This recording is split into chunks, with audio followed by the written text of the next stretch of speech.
Hi, in this video I will show you how to change room on the AQARA Hub M2 hub by Xiaomi Smart Home system. You need to open the AQARA app on your smartphone and then go to the My Home,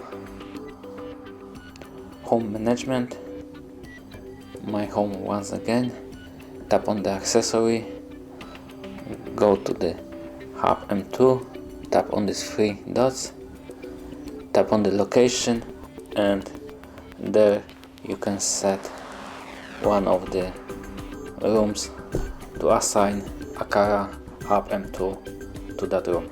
Thank you for watching. If you like this video, subscribe to our channel and give us a like.